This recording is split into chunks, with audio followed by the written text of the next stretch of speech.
Hidup ini bukan untuk ditangisi. Assalamualaikum warahmatullahi wabarakatuh.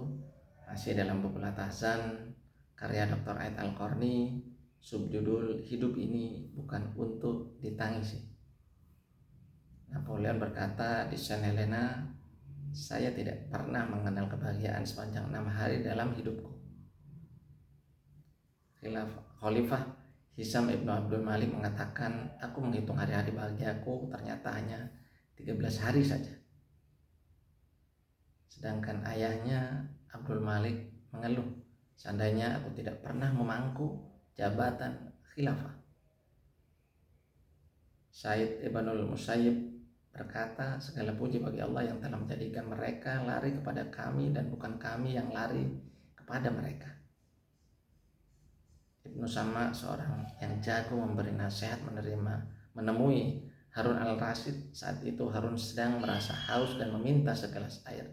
Maka Ibnu Sama bertanya, seandainya Anda dicegah untuk minum air itu, apakah Anda akan menebusnya dengan separuh kerajaanmu? Harun menjawab, ya.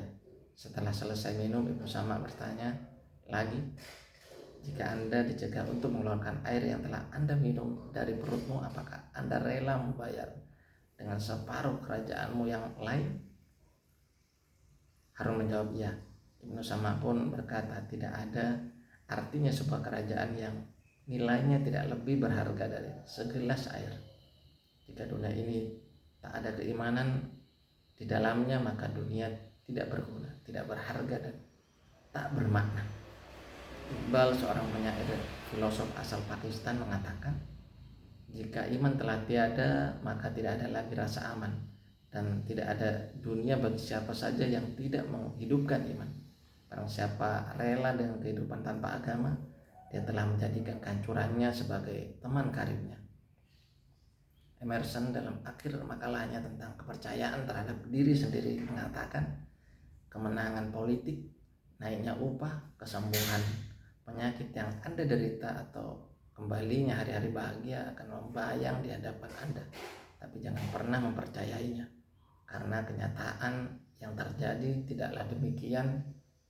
Tidak ada yang akan mendatangkan ketenangan dalam diri Anda kecuali diri Anda sendiri. Wahai jiwa yang tenang, kembalilah kepada Rabb-Mu dengan hati yang puas dari diridhoinya. Quran Surat Al-Fajr ayat 27 hingga 28.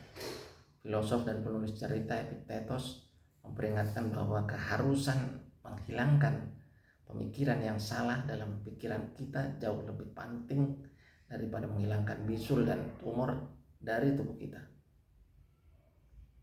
Cukup mengherankan bahwa peringatan terhadap penyakit pemikiran dan akidah dalam Al-Quran lebih banyak dibandingkan peringatan terhadap penyakit jasmani.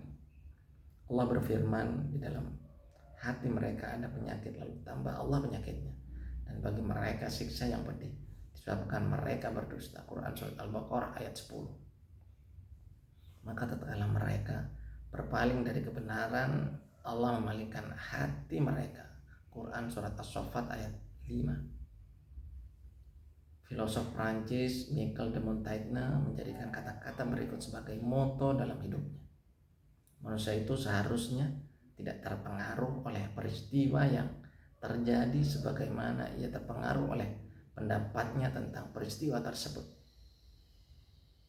Dalam sebuah atsar disebutkan, ya Allah, jadikan aku rela dengan qada-Mu hingga aku tahu bahwa apa yang menjadi bagianku pasti akan datang padaku, dan yang bukan bagianku tidak akan pernah menimpaku. Itu tadi kutipan dari buku Latasan. Semoga bermanfaat. Wassalamualaikum warahmatullahi wabarakatuh.